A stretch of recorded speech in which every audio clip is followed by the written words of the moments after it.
ERIN Talk Circle on Consent, Video Demonstration.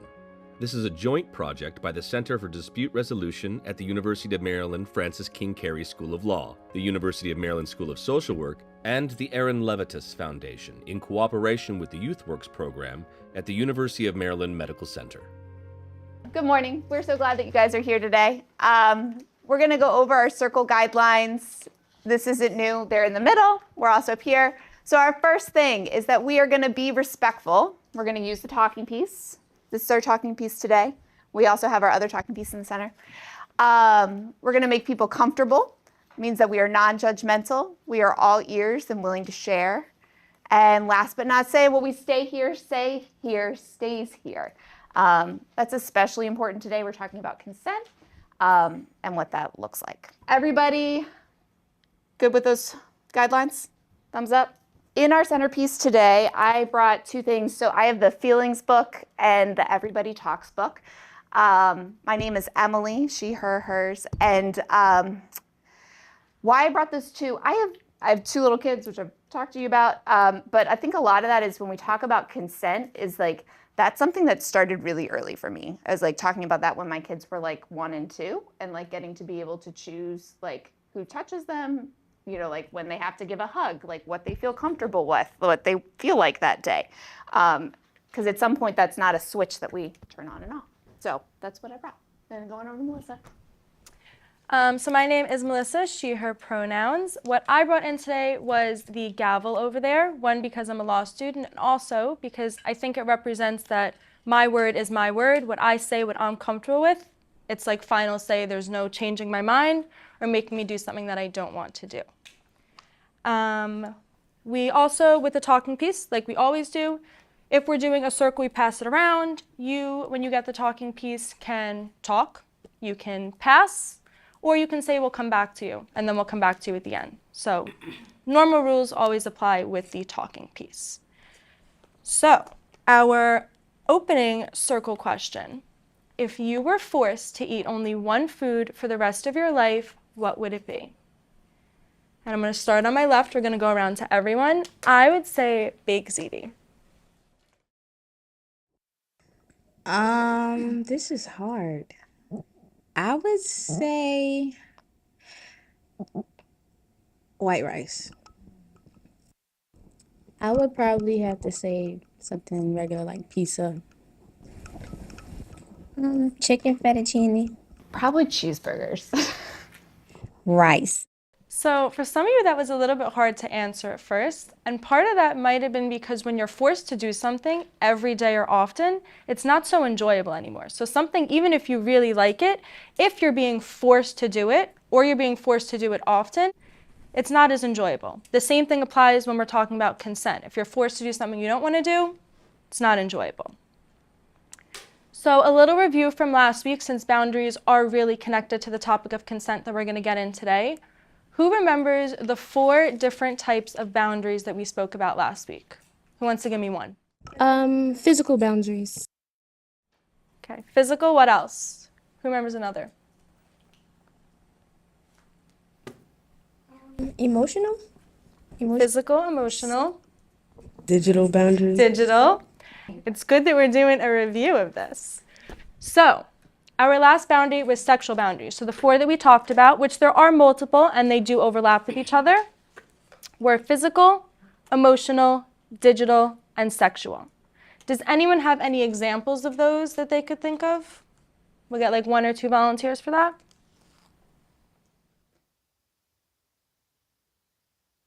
A physical boundary is someone touching you without asking.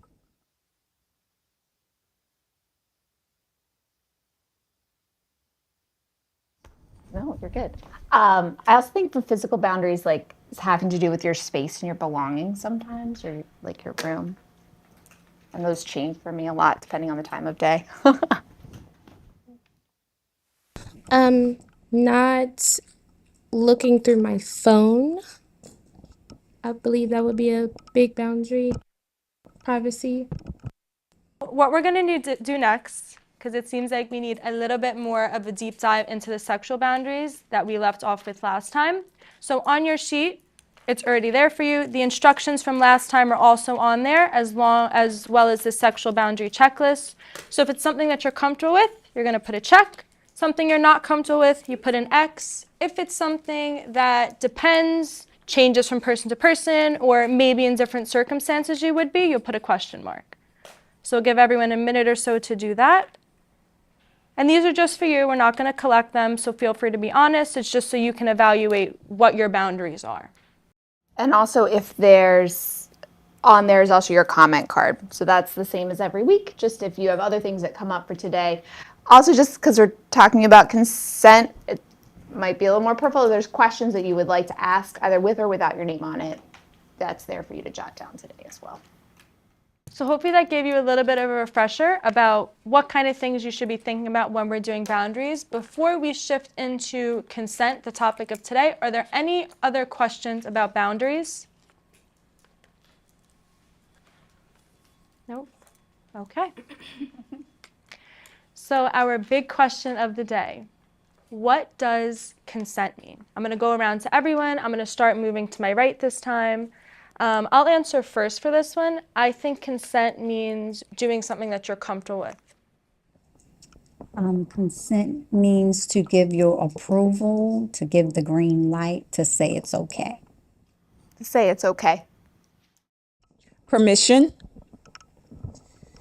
She took mine. It was permission. To be okay with something. To say it's okay. Doing something that you want to do. So I'm hearing a lot of that giving permission, which is absolutely part of it. The other part of it is getting the permission. So when you're thinking of consent, it's the mutual agreement that this is okay. So you need a mutual yes. You need an enthusiastic yes. So it's not a yes of like, yeah, if you want, or like shrugging your shoulders, or like, yeah, okay. It's a yeah, I'm excited to do this, I want to do this, and then making sure that the other person is giving that same reaction back to you. So the cards that are going around have, these are called our little consent cards. So on one side, you'll see CARE, which is bystander intervention strategies. On the other side, you're going to see something that looks like this, which just kind of gives you some bullet points about consent, where you have to keep checking in with the person because consent can change at any time. So just because someone is okay with something at one point does not mean that they're going to be okay with it every single time. Thinking back to that first question we answered, when you're forced to do something every day, might not be enjoyable. You might be okay with it on Monday, but you're not okay with it Tuesday, Wednesday, Thursday. Just because you've done something once, you don't have to do it again. So if you said yes to something once, you have to say yes to it every time. You don't get like pre-consent. And then lastly, you're doing it because you want to do it, not because you're pressured to do it or you feel like you have to do it to, I don't know, stay in a relationship with that person or get them to like you or get something out of it. Make sense? And we talk about consent, like normally we're thinking about sex or like romantic, physical relationships. But honestly, this is like with anything. It's like, can I grab your phone? Or, you know, like, can I have a French fry off of your plate? Like, you need consent. But like for most of what we're talking about today, we're talking about it in terms of sexual. Any questions? So the main thing that we want to talk about is consent is also about having equal power to the other person, which means that you shouldn't be under the influence of anything, and that's both parties. You shouldn't be drunk, you shouldn't be high. Even if you're drunk or high before, you cannot give consent if you're under the influence by anything. Consent, you have to be sober, you have to be in the right state of mind where you know absolutely 100% what you're agreeing to do and what the other person is agreeing to do. We'll go ahead and get through some scenarios. Can we volunteer? Yeah. Does somebody want to volunteer to read, or should we read? There you go. Amari and Kai go to school together and have been flirting for a few weeks. Am I reading all? Yep. Okay. That's fine. Amari texts Kai and asks if they can kiss. Kai texts back, yes. Amari asks if they can meet in the back corner of the park after school. Kai texts back, yes. Kai and Amari meet in the park. Amari asks if Kai still wants to kiss, and Kai says yes. Amari and Kai kiss. So we're going to do a little fist to 5, which is kind of like a scale, 0 meaning non-consensual, 5 meaning it was, and if you're like not sure, you can go in the middle of those. So fist to 5, do you think that this is a consensual or non-consensual kiss? 5? Yeah. This one's like are easy. You can see how it's clear. You're seeing that you have someone asking, someone saying yes. Then someone double checking because maybe when they were texting, they thought it was a good idea. They got in person and they're like panicking a little bit. And they're like, actually, I don't know if I want to do this. It's stressing me out to kiss you. And the answer changes to no. That's okay. That's not an opportunity to convince that no to become a yes. A no is a no. And a maybe is also a no. The only thing that is a yes is a super clear yes. Double checking. Do you want to kiss? Yes. I feel like we all understand why that one's consensual, right? Who wants to read? Brianna is in 11th grade and Jamie is in 10th grade. Brianna's friends dare her to kiss Jamie. Brianna sees Jamie by her locker, pulls Jamie's face closer, and kisses her in front of everyone right after school is dismissed. Okay. So using that same fist to 5, is this a consensual encounter? Why or why not? So we'll start with the fist. Okay. We're having some like mixed here about, I'm seeing like 0 to 2. So why are we thinking different things? Why were some people thinking 0, some thinking 1, some thinking 2? Let's hear from a few people. I thought 0 because, well, I said 0 because I'm just thinking from like the person's perspective that just got their face grabbed and kissed. Like, I'll feel violated that I didn't consent to that. I don't care if you got dared by your friends. Like, I don't care. I'm just mind my business and you just came up to me and just, So I'm thinking from their perspective. So, yeah.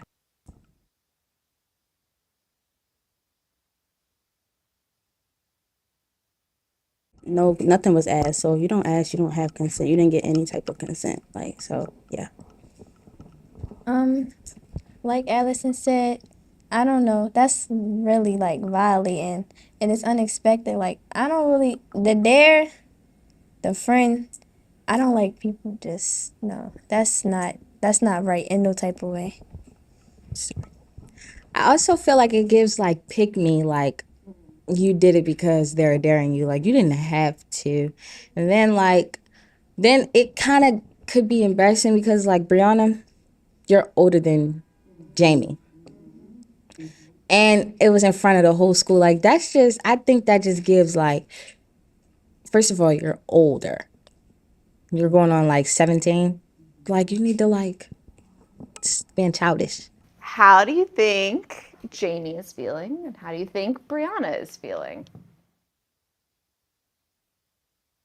I think Jamie is.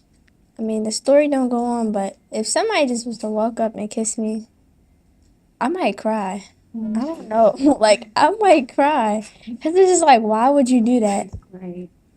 That's beyond. I think Brianna feels like the man right now. Like I think okay, 2 opinions on that.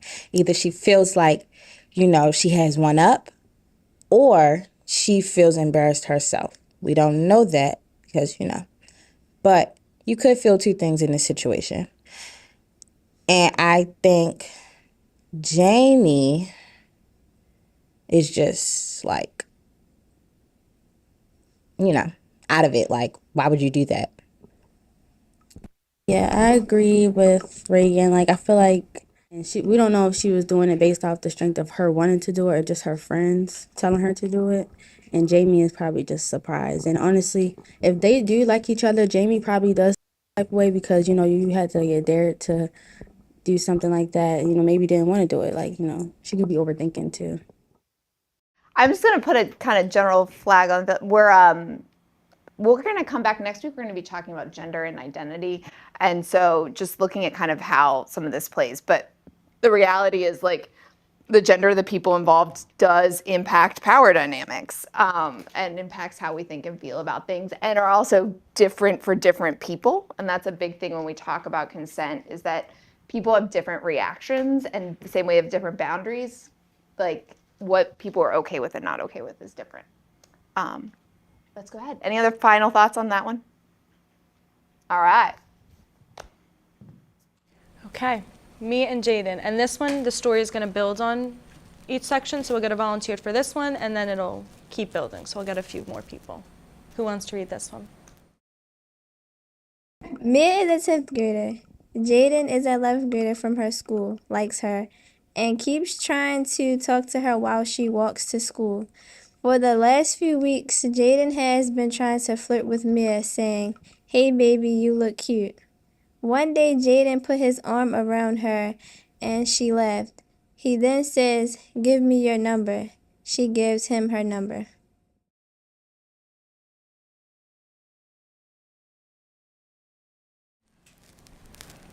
We have a lot of questions on this one. I'm seeing a lot of like what's happening next faces. What do you think at this point Jaden might be thinking or feeling? And let's just pass it around sequentially. You can still pass, but we'll change the question in a minute. We'll change it over to what Mia's feeling then. Okay. I think Jaden feels good about himself. Yeah. I think he feels good about himself. I think because his flirting, I guess, paid off and he got her number. Yeah. I don't think there's no other way to feel. Like he's probably happy because he's been flirting with her for weeks. So Same thing like they said. I feel like when somebody keeps trying, they don't give up, and it finally just happens. So I think he's happy, excited, and then like she wasn't playing hard to get. So I think he feels good, excited. I think he's happy. He's excited. Yeah, he feels like he's that guy. So thinking about, you can go ahead and answer the Jaden question, but then we'll go ahead and what do we think Mia might be feeling here? she could be like nervous but excited. I think she might be nervous and excited. Like, yeah. I think she could feel hesitant. Unsure. I think hesitant, unsure. Also, maybe at some point, like, I'm the queen of this, is that I'll do something just to make the person stop bugging me. So, and then I'll ignore or do whatever I need to later. Maybe a little shy in the beginning. I think the part that really sticks out to me is when Jaden put his arm around and Mia laughed, because someone could interpret that laugh as like, oh, I'm enjoying this. But my mom like always tells me when people say stuff in the street, she's like, you have to stop laughing because they think you're enjoying it. But I'm not laughing because I like getting called at. I'm laughing because it's like, I don't know what else to do. You're making me uncomfortable. So just because someone's laughing and thinking they're enjoying it, they might not be actually enjoying it. So it's important that you're not just reading the room, but like asking things. If you're noticing like, oh, that was kind of like a nervous laugh and not like a, oh, this is funny laugh, that you're double checking that what you're doing is okay with that person.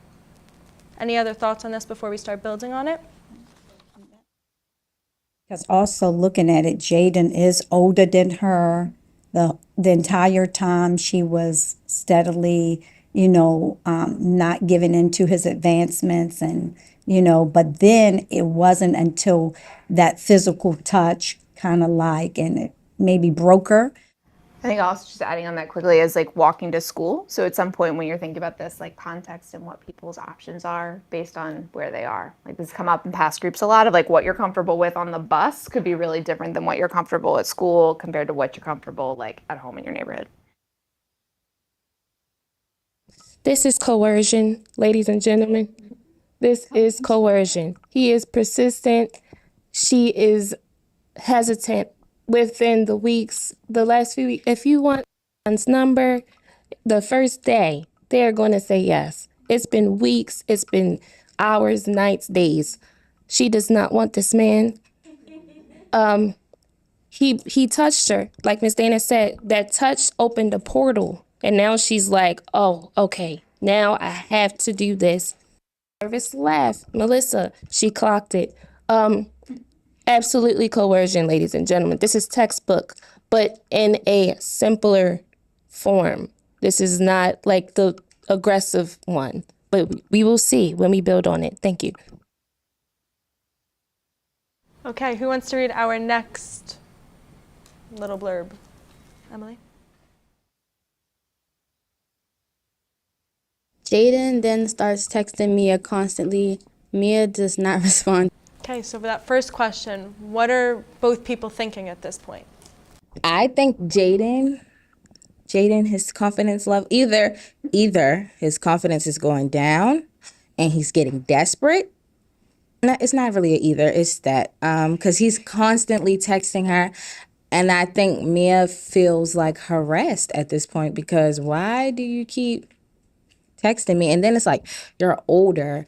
Obvious, like, persistence isn't always a good thing, depending on how you come about it. And especially if the person is not, like, if you're not receiving their energy back, you should be able to take that hint. But not everybody's able to take that hint. So it's like Ms. Naya said, like, the coercion part when he touched her was like, he was right there. Like, if, sometimes for women, when you tell a man no, like, they could get aggressive or whatever. So sometimes the safer option is to just lie, even though it might not be how you feel.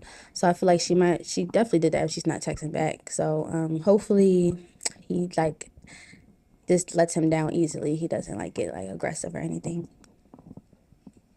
As Emily said, you just give somebody something so they can just go and you don't end up texting them.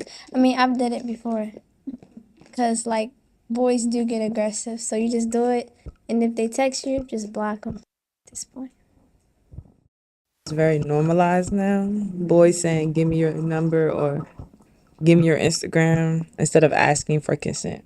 Then I think the whole story would have been different. I feel like in that situation, if she was uncomfortable, that should have been said or should have been spoken like, hey, I don't like the fact that you've been speaking to me. But like, bro, if she's not responding back, like, take a hint. And what about for the second question? Does the fact that Mia gave Jaden her number mean that she's giving consent? No. I feel like, yes, if you did not want him to have your number, you shouldn't have gave it. I feel like her not responding is like enough consent. Like, that's giving him a sign that she doesn't want to talk to him. I agree with Megan. I feel like the whole thing was disrespectful. Like, why would you go up to somebody and just touch them if they didn't, like, give you consent that you can touch them? And, like, you, like, not asking for her number, like, that was disrespectful. You could be like, can I please get your number or can I get your number? Honestly, I just feel like after like everybody else said, after the first text, I just feel like he should have just stopped texting her. The fact that they do go to the same school is alarming, though. So I do think she should proceed with a little bit more tact with that in mind. However, I do not blame her because I know where she's at. Jaden, he just needs to, he also needs to, develop a little bit more self-respect. If she's not giving you the time of day, you need to move on. That's all. It just boils down to self-confidence, self-esteem, self-respect. Jaden needs to get that. He's a young man. He deserves someone that's, going to respond to him too. It's not all on him. Thing has just, guys, connections for Allison and I, like, done a really smart job, like, talking about boundaries. They're different for different people. And I also wanted to amen your Zakiya for the consent for verbal and nonverbal. And that at some point, like, yes, we should follow the nonverbal, but at some point it does help when you are able to say this verbal. Anybody want to read our next step? Somebody new. Thank you, Allison. After many messages, Mia sends one text message back saying, stop texting me. Jaden keeps sending her what? Jaden keeps sending her messages anyway? Are you serious? Look at this kid. And we could do these questions together. I was just like, and we'll keep passing it this way of just like a little bit, what do you think people are feeling? And or with both of them, what do you think that they should do? What the heck? Like, that's like, y'all saw my reaction. Like, is this, you're pressed now? Like, again, do you not feel like a rat? Like, do you not feel like you're chasing cheese that's running away from you? She need to block him now. I think Jaden feels embarrassed because why are you still texting? She said in words, "Stop texting me," with the period. So, yeah. I don't know how he would feel, but he should feel embarrassed. Like, it gets to a point. And I feel like she should block him too. This is our last step of our scenario 3. After Mia says stop texting me, Jaden goes to one of his friends in their school and starts a rumor that he hooked up with Mia. So, oh my goodness. So, Jaden at this point, not, I feel like that's like, not even arrogance. Like that right there is just like spiteful. And that is harassment as well because, okay, you harassed me. I didn't say nothing to you.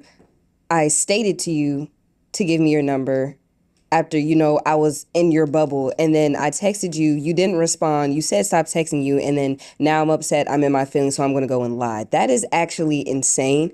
I know Mia is probably like befuddled. Like, bro, like I'm in my own business, in my own bubble. You're bothering me. And now you want to lie on my existence because you were harassing me? Like, yeah, now that's actually insane.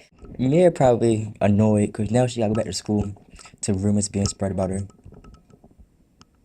I think Mia should go to the police because, like, that's harassment. I don't know. That's just embarrassed. That's too much. Like they said, that's a lot. I think I knew that was coming because it was like he just kept reaching and reaching. Like if you couldn't reach it, stop reaching. I don't know. I agree with everyone. Jaden, you're going to jail.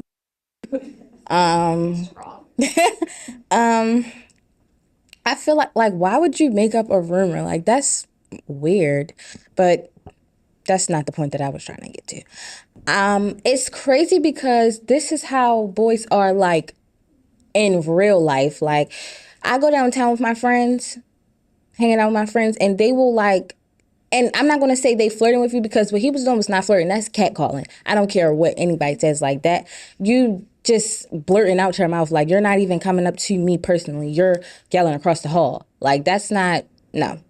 And I feel like Mia blocking Jaden nowadays, that probably won't even work. First of all, they go to the same school. It's apps that you can create whole different numbers on and still text her off of. Like it's just, and like Malika said, I just feel like he's never been rejected, or maybe he has, and he just doesn't take it well. Yeah, that. I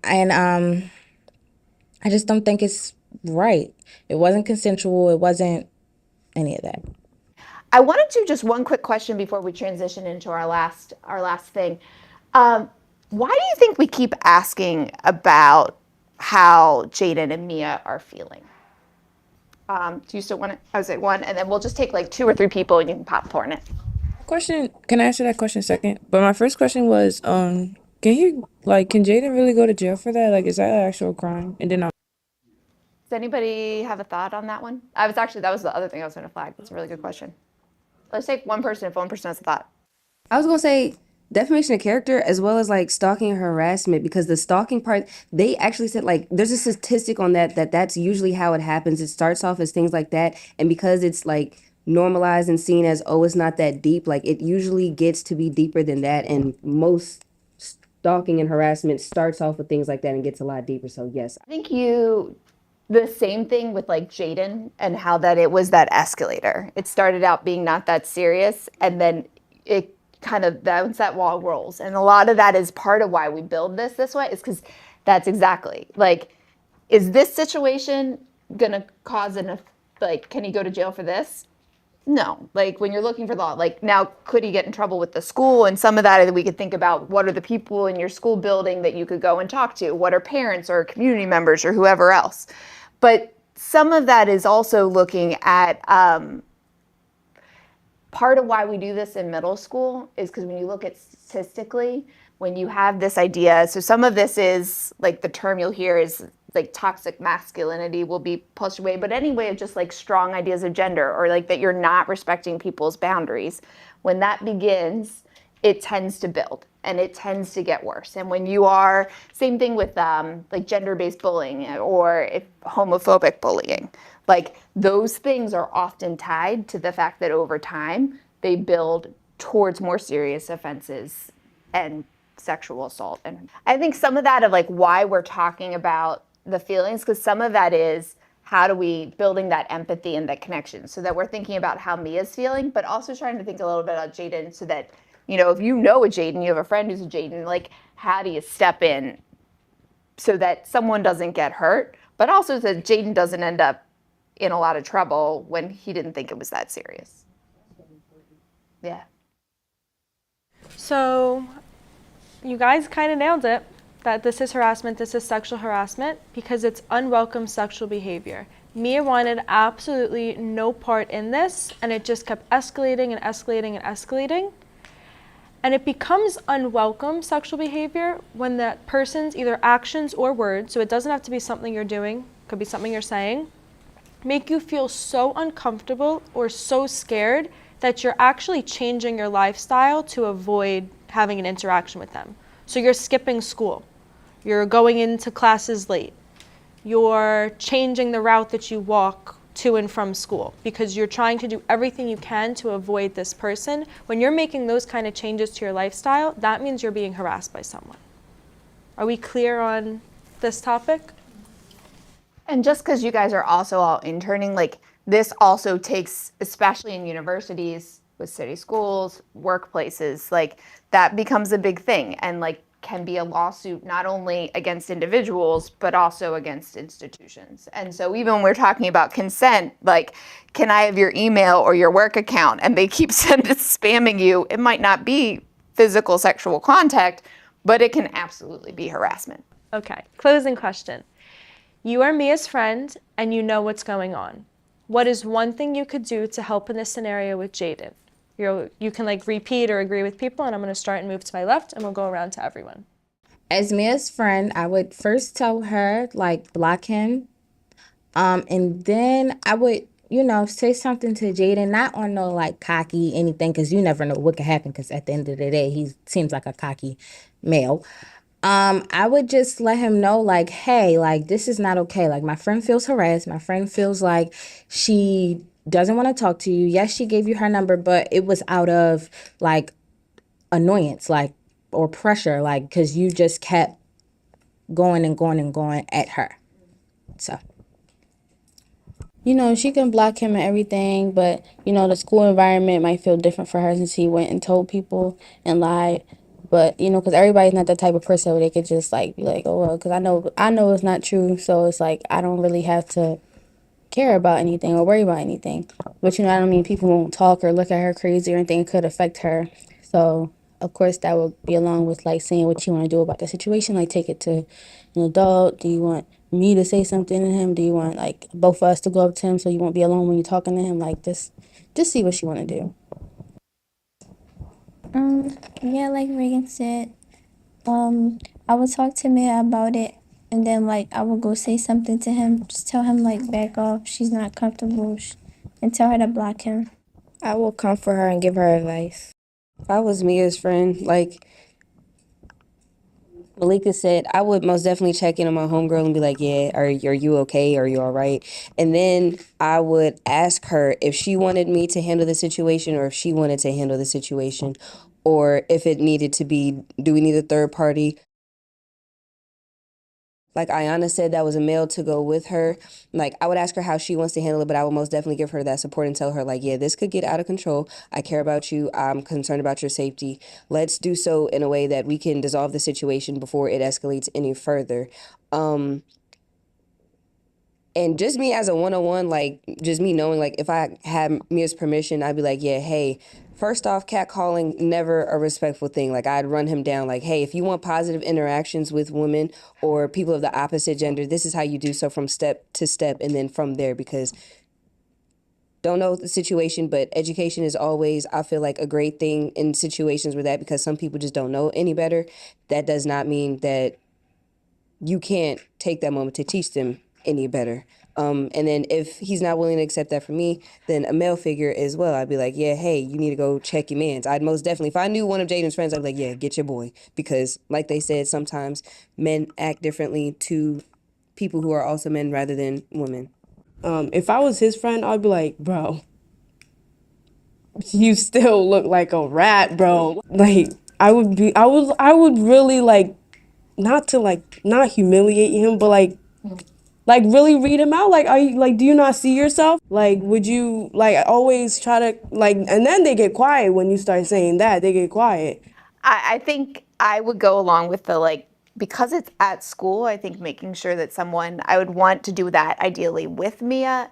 I think this gets into that dicey character. You like don't want to be the snitch, but at some point too, like things can escalate. And so like I would have to think about when, even if Mia wasn't okay with it, I would want to get someone else in the school building involved to make sure that she was okay, because I would ultimately feel really guilty if something happened and I hadn't done something when I could have intervened. One of the first things is I would check in with Mia, because when a rumor is going around the school, she has to be feeling some kind of way. And so I would let her know, first of all, I believe your story, because now her integrity is being questioned, and some people may very well be believing Jaden. So I think Mia needs to know that someone's in her corner. I believe you. I know that this is not typically your character. And then I would say, so what do you want to do next? My suggestion would be to take it to an authoritative figure, maybe the school principal, maybe her parent, but definitely something would need to be done.